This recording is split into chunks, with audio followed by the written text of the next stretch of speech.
Bueno, y esta mañana yo le quiero agradecer al Procurador Estatal de los Derechos Humanos, Vicente Esqueda Méndez, que nos tome esta comunicación a distancia, como se están haciendo las cosas últimamente y prácticamente ya desde hace un año. Procurador, ¿cómo estás? Buenos días. Muy buenos días, Marisela, muy buenos días a ti y a todo tu auditorio. Muy bien, muchas gracias, a tus órdenes. Pues hay mucho que platicar de la Procuraduría de los Derechos Humanos. Ya, ¿cuántas semanas ya en el cargo, Vicente? Desde el 16 de diciembre, poquito más de un mes ya, ¿cómo ¿Y ves? cómo ha sido el balance Dos meses, de dos estos meses. primeros 2 meses? ¿Cómo hacer el balance de estos primeros 2 meses en la Procuraduría de los Derechos Humanos? ¿Qué te encontraste? ¿Qué hay que cambiar? ¿Qué se queda? ¿Qué procedimientos han implementado nuevos de entrada? Mira, ¿qué me encontré? Pues una institución noble, ciertamente, pero con muchas áreas de oportunidad que hay que cambiar. Pues cada titular le imprime una dinámica distinta, en este caso concreto, a esta institución. Y tu servidor, pues ya incluso el pasado 24 de enero, se publicaron en el periódico oficial modificaciones al reglamento interno de la Procuraduría que ya dan un ejemplo pues, palpable, si me lo permites, de la dinámica que le estoy imprimiendo a esta institución. Ejemplo, he mencionado yo mucho el tema de la prevención como el eje, como la base de poder disminuir el número de violaciones a los derechos humanos, sí, pero también la violencia. En ese sentido, le estoy apostando fuertemente al tema de la prevención, al tema de la educación, a la difusión de los derechos humanos. El tema de las quejas, por supuesto que es un tema importante que se tiene que atender y al que se le necesita imprimir mucha mayor velocidad para la resolución, bueno, para la investigación y para la resolución de las quejas. Pero la parte preventiva creo que va a ser el eje fundamental y es mi principal objetivo en esta gestión de 4 años. Por un lado. Por el otro, creamos también una unidad de vinculación. El otro objetivo que tengo es que la Procuraduría sea una Procuraduría muy cercana a la gente, que sea una Procuraduría que esté pues, prácticamente en la calle, que esté en el día a día, con un carácter preventivo, es decir, que no nos esperemos a salir cuando ya se generó una violación de derechos humanos. Si hay alguna manifestación, yo quiero que haya personal de la Procuraduría ahí presente, que se le avise a las autoridades y que sirva de inhibidor la presencia de la Procuraduría. La otra parte que estamos también metiéndoles a la cuestión tecnológica, estamos ya ahorita en proceso, todavía en proceso, planeación de desarrollar un software que nos permita pues tener un control desde el inicio hasta el final a todas las cuestiones relativas a las quejas. De hecho, en esta modificación reglamentaria se contempla también la posibilidad ya de ratificar la queja de manera remota. Anteriormente se podía presentar la queja por teléfono, por correo electrónico, por cualquier medio, pero tenías que acudir personalmente en los siguientes 5 días a ratificarla. En este momento, con esta modificación reglamentaria y con el apoyo de las tecnologías de la información, vamos a generar la posibilidad ya de que una persona que sienta que haya sido vulnerado alguno de sus derechos, de manera totalmente remota, presente su queja y sea ratificada también. Entonces, hay muchas áreas de oportunidad, pero sobre todo, en conclusión, yo diría una procuraduría muy cercana, pegada a la persona y al pendiente de lo que se le pueda ofrecer, ¿no? Y cuando hablamos de prevención, pues yo creo que es un trabajo de mucho fortalecimiento al interior de las instituciones, ¿no? De las instituciones públicas, pues para que sepan cuál es el trato que deben de dar al ciudadano y que sobre todo sepan cuándo es cuando incurren en una violación a los derechos humanos. Es correcto. De hecho, he tenido que estarme reuniendo con todo tipo de personas, entendiendo esto de autoridades hasta personas, ciudadanos, líderes de organismos que trabajan a favor de los derechos humanos, porque yo creo que es una tarea de concientización, de sensibilización. Debo decirte que la mayoría de las autoridades con las que hasta ahorita yo me he reunido están conscientes del valor de la capacitación como un elemento preventivo. Pero seguro habrá excepciones, que todavía no me he topado, pero esa es la parte importante, que los titulares entiendan del valor de la capacitación como una herramienta para prevenir vulneraciones a los derechos humanos. A ninguna autoridad creo que le gustará o le gusta que ser señalada como violadora de derechos humanos y en ese sentido yo espero que haya la colaboración total para participar en un programa que yo diría permanente y periódico de capacitación en derechos humanos. No solo al inicio, no solo cuando se están formando para ser elementos de seguridad, sino durante toda su carrera tengan una capacitación permanente. Decirle a las personas qué es una violación a los derechos humanos en este proceso de capacitación, de enseñarnos también a identificar qué es una violación a los derechos humanos. Mira, toda persona, por el solo hecho de ser persona desde que se nace, tiene un cúmulo de derechos reconocidos por el país, por el Estado, que hoy por hoy se amplía incluso a lo reconocido en tratados internacionales. Son muchos los derechos que nos corresponden por el solo hecho de ser persona, empezando, y diría el más importante, pues el derecho a la vida, el derecho a la libertad, el derecho a ser libre, poderte desplazar, mover, la libertad de expresión, la libertad de participar, de reunirte, de manifestarte. Son muchos los derechos. En materia de derechos humanos se habla de progresividad, es decir, los derechos humanos van avanzando y conforme va avanzando el tiempo, se tienen que ir por parte del Estado reconociendo derechos. No nos los regalan, no nos los dan, nos los reconocen, porque el ser humano ya los tiene desde que nace. El asunto es que hay países que los reconocen, hay países que no. México ha avanzado mucho en eso a partir de las reformas de junio del 2011 y bueno, el trabajo de esta institución es precisamente ese, irle enseñando a la gente cuáles son sus derechos. Y te pongo un ejemplo, uno de los objetivos es que desde niños hasta adultos mayores les enseñemos cuáles son sus derechos. Si la gente, si el niño, si el adulto, si conoce cuáles son sus derechos, va a ser más difícil que una autoridad se los violente o se los viole. Y aún así, si se les llegan a vulnerar, a violentar sus derechos, sabrán ante qué institución, como la Procuraduría, pueden acudir a que se les restituya en el goce de ese derecho. Y te pongo un ejemplo, estamos trabajando, una colaboradora de aquí de la Procuraduría me mostró una lotería para niños, entonces vamos a sacar otra nueva edición, ya la había hecho ella, vamos a volverla a sacar y la vamos a distribuir ahorita que esta situación de salud no permite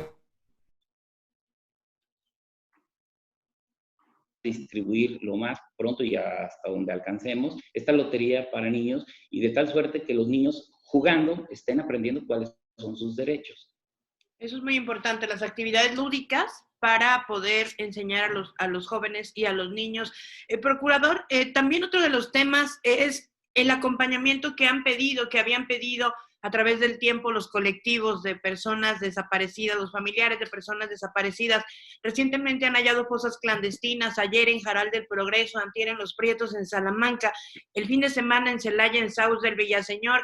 Estuviste ahí a inicio de semana acompañando a los familiares. ¿Qué encontraste en este lugar y cuál es la tónica de la Procuraduría ante estos hallazgos que lamentablemente son continuos en el Estado? Mira, yo estuve el martes de esta semana, efectivamente. Sin embargo, debo decirte que el personal de la Procuraduría estuvo desde el domingo, ha estado desde el domingo, ha estado el subprocurador de la región de Celaya, ha estado un agente investigador en caso que se requiriera recabar o levantar alguna queja ahí presente.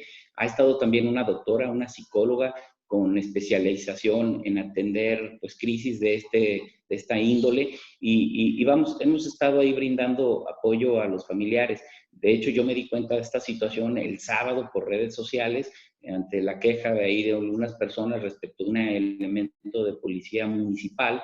Y bueno, yo hice contacto telefónico desde el sábado por la noche y desde el sábado prácticamente nos pusimos de acuerdo y fue personal de la Procuraduría y vamos a estar pues toda esta semana, que parece el plazo en el que se está contemplando hacer esa investigación. Sin embargo, yo ya había acordado de manera previa con el titular de la Comisión de Búsqueda, con el licenciado doctor Díaz, que los vamos a estar acompañando pues, ya de manera permanente. Yo creo que es importante la presencia de la Procuraduría, sí, para inhibir que se presente alguna circunstancia que pudiera vulnerar un derecho de estos familiares que adicional a la situación pues triste que están viviendo, pues todavía tuvieran que sufrir alguna otra circunstancia y en ese sentido, repito, la presencia de la Procuraduría tiene un carácter preventivo de inhibición, pero adicionalmente, pues queremos aprovechar para capacitar, incluso estamos preparando ya ahorita con el área de educación que hemos fortalecido a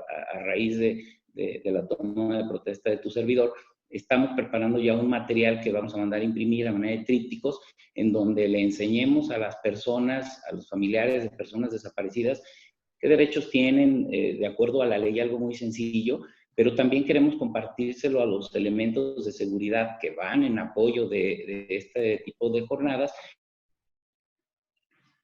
porque quizás para ellos pues es un día de trabajo más, ¿no? Y necesitamos sensibilizarlos, que tengan la empatía de entender que para ellos es un día de trabajo más de vigilancia, pero que están con personas que pues están con la angustia y la incertidumbre de si van a encontrar o no a un familiar y el choque emocional que ello pueda representar. Entonces queremos aprovechar pues todas las oportunidades para capacitar, para enseñar cuáles son sus derechos al amparo incluso de estas nuevas leyes. ¿Tuviste oportunidad de platicar con familiares de personas desaparecidas? ¿Qué te dijeron? Mira, ya he platicado también, no solo el martes, sino de manera previa, ya me he reunido ya en varias ocasiones, incluso con algún líder de organizaciones, o sea, ya me he reunido de manera previa y lo que te puedo decir a manera de síntesis es esta situación donde, pues de alguna manera se sienten que a veces las autoridades, concretamente elementos de seguridad, y mayoritariamente, debo decirlo, pues municipales, a veces no comprenden la labor, la gestión que están llevando a cabo y se sienten a veces hasta hostigados. Es decir, en lugar de como apoyarles, sienten hasta hostigamiento. Me decía la persona con la que platiqué el sábado en la noche, por ejemplo, por teléfono, recién pasaron los hechos, me decía, bueno, es que me pedían que me identificara, pero no traía ninguna identificación porque mis pertenencias las dejé en el vehículo y el vehículo lo dejé a distancia. No me podía identificar. Entonces, por el solo hecho de no identificarse, pues había ahí el intento casi de a ella fuera la que detuvieran. Son del tipo de cuestiones que son las excepciones, la regla general no va por ahí, pero son de esas excepciones que desafortunadamente luego manchan el actuar de toda una institución, de la policía municipal, del municipio que sea. En ese sentido, pues hay que concientizar a todos para que ese tipo de sucesos no pasen. Ahora que mencionas el tema de las policías, ¿siguen siendo las policías municipales las que más quejas acumulan en materia de violación a los derechos humanos? En el Estado sí. En el Estado sí. No quisiera proporcionarte un dato ahorita que no resulte preciso. Estamos justamente terminando el informe que corresponde al periodo del 1 de enero al 31 de diciembre de 2020. Estamos procesando la información, lo que va de este año, pues también. Pero lo que te puedo decir así de manera general, sí, los elementos de policía municipal son los que suelen recibir más quejas por violaciones a derechos humanos o presuntas violaciones a derechos humanos. Luego también eran las instituciones médicas, ¿no? Y ahora con la pandemia supongo que se ha incrementado. Entiendo que el informe ahí viene, pero ¿has recibido quejas en torno a las instituciones médicas ahora en esta pandemia? Sí, el tema médico pues también es un tema que conlleva sensibilidad.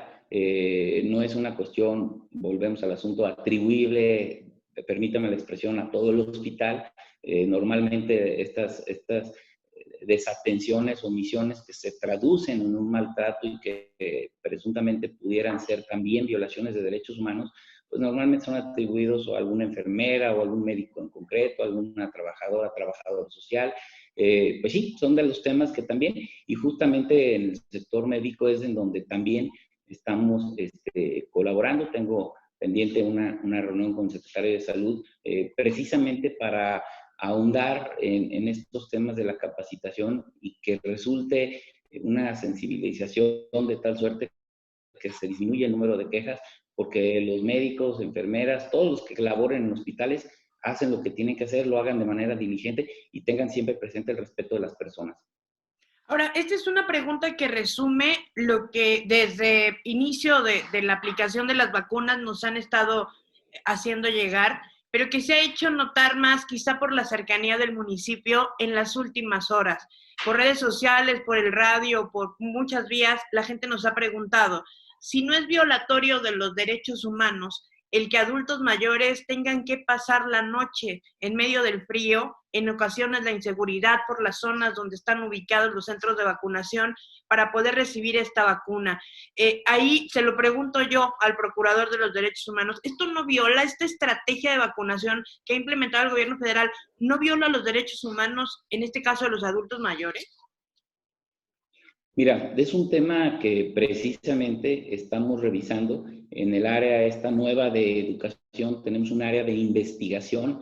Ya días antes les había pedido yo que hicieran un análisis de este tema, que hicieran una investigación a profundidad, no solo por las condiciones y circunstancias, como bien dices, de tener que pasar la noche, las filas, etcétera, sino incluso yo voy más allá. Recordemos hoy que el marco legal aplicable para la adquisición de vacunas es un marco federal, se requieren autorizaciones de autoridades como la COFEPRIS, por poner un ejemplo, y adicionalmente tomemos en cuenta que la aprobación que se está dando en el país de las vacunas del extranjero son unas aprobaciones de emergencia, lo cual técnicamente impediría la venta como tal de este tipo de inyecciones en el país. Ha habido peticiones de varios gobernadores de querer adquirir de manera directa, pero las reglas federales en este momento, la normatividad federal, hace que el canal sea necesariamente a través de la federación.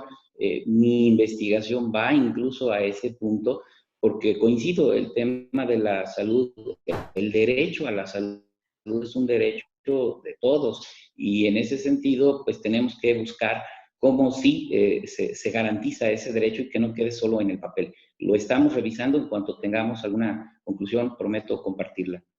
Entonces, entiendo que lo que están haciendo, esta investigación radica en lograr de alguna manera que el Estado, la federación no sea intermediaria en la compra de vacunas, sino que cada Estado sí pueda ser libre para adquirirlas. Eso es lo que he pedido también que se investigue. Es decir, todos los aspectos, no solo este esquema, sino la forma, el conducto, todo lo relacionado a tema vacunas, es un tema que estamos investigando, revisando. Por supuesto que es un derecho humano y en ese sentido tiene que maximizarse y es lo que estamos revisando.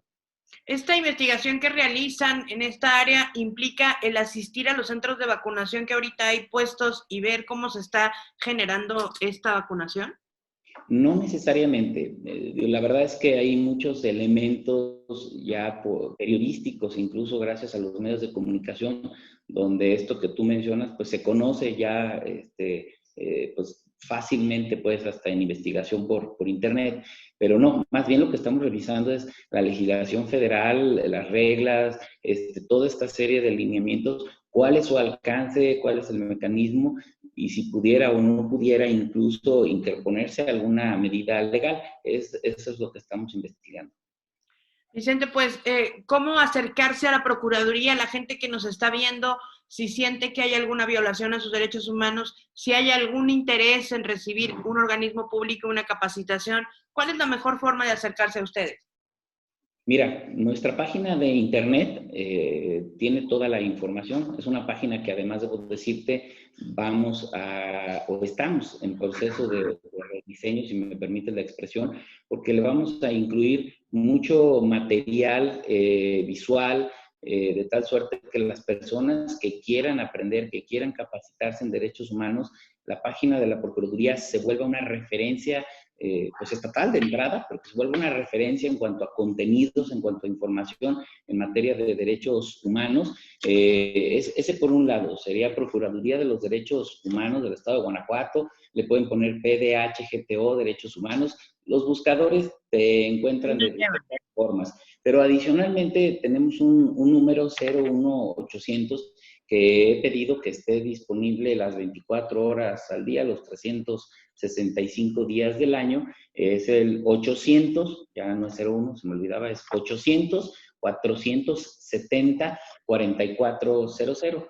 800-470-4400, es el número que tenemos a disposición de todas las personas, y cualquier situación, cualquier inquietud que se les presente, si no saben si es de derechos humanos o no, que llamen a este número, ahí se les proporcionará asesoría, ahí se les atenderá. Incluso debo decirlo, la persona que atiende el teléfono todo el tiempo es una persona, es un psicólogo. Entonces, pensando en que pudiera haber alguna situación pues, de crisis en el momento de la llamada, él está capacitado para atender y contener esta situación.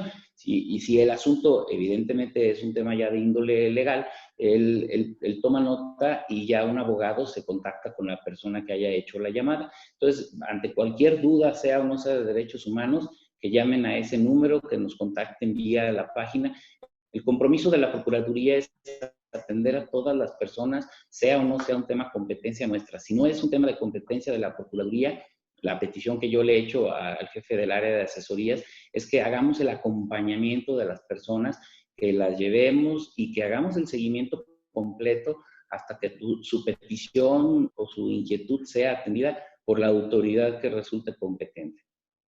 Pues, Procurador Vicente Esqueda, te agradezco que hayamos tenido esta comunicación. Ojalá sea la primera de muchas para ese acercamiento de la Procuraduría de los Derechos Humanos con la gente que nos ve y que nos sigue a través de Guanajuato Informa. Marisela, muchísimas gracias a ti y a tu auditorio, muy amable, y por supuesto todas las veces que me digas, con mucho gusto. Muchas gracias, que tengas buen día. Buen día, muchas gracias, hasta luego. Hasta luego.